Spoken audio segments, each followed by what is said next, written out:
നമസ്കാരം. റംസാൻ വ്ലോഗ്സിലേക്ക് എല്ലാവർക്കും ഹൃദയം നിറഞ്ഞ സ്വാഗതം. ഇന്ന് ഞാൻ നിങ്ങളുമായി ബ്രഹ്മമുഹൂർത്ത വിളക്ക് തെളിയിക്കുന്ന വീഡിയോ ആണ് ഷെയർ ചെയ്യുന്നത്. ബ്രഹ്മമുഹൂർത്ത വിളക്ക് നമ്മൾ രാവിലെ 4 മണിക്കും 5:30ക്കും ഇടയിലാണ് തെളിയിക്കുന്നത്. അതിനോടൊപ്പം തന്നെ ഞാൻ ലക്ഷ്മി വിളക്ക് തെളിയിക്കുന്നുണ്ട്.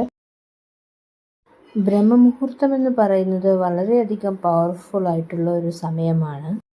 നമ്മുടെ പരിമിതികളിൽ നിന്നുകൊണ്ട് തന്നെ നമുക്ക് ഈ ബ്രഹ്മമുഹൂർത്ത വിളക്ക് തെളിയിക്കാം. നമുക്ക് ബ്രഹ്മമുഹൂർത്ത വിളക്ക് 21 ദിവസം അല്ലെങ്കിൽ 41 ദിവസം വരെയും കത്തിക്കാവുന്നതാണ്. പിന്നെ പീരീഡ്സ്, പിന്നെ പുലവാലായ്മ അങ്ങനെയുള്ള സമയങ്ങളിൽ വിളക്ക് കൊളുത്തേണ്ട ആവശ്യമില്ല. പിന്നെ നമുക്ക് വീണ്ടും തുടങ്ങേണ്ട കാര്യമില്ല. നമ്മൾ എവിടെ വെച്ചാണോ നിർത്തിയത്, പീരീഡ്സ് ആണെങ്കിൽ 8ാമത്തെ ദിവസം തൊട്ട് വീണ്ടും കൗണ്ട് ചെയ്ത് നമുക്ക് വീണ്ടും വിളക്ക് തെളിയിച്ച് തുടങ്ങാവുന്നതാണ്.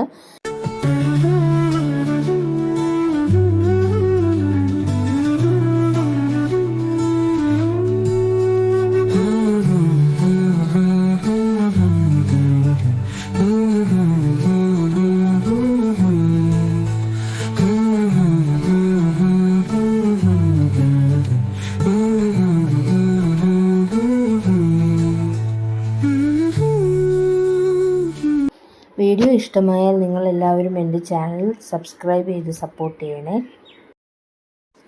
പുതിയൊരു വീഡിയോയുമായി നമുക്ക് വീണ്ടും കാണാം. അതുവരെ എല്ലാവർക്കും നല്ലൊരു ദിനം ആശംസിച്ചു കൊള്ളുന്നു. ബൈ.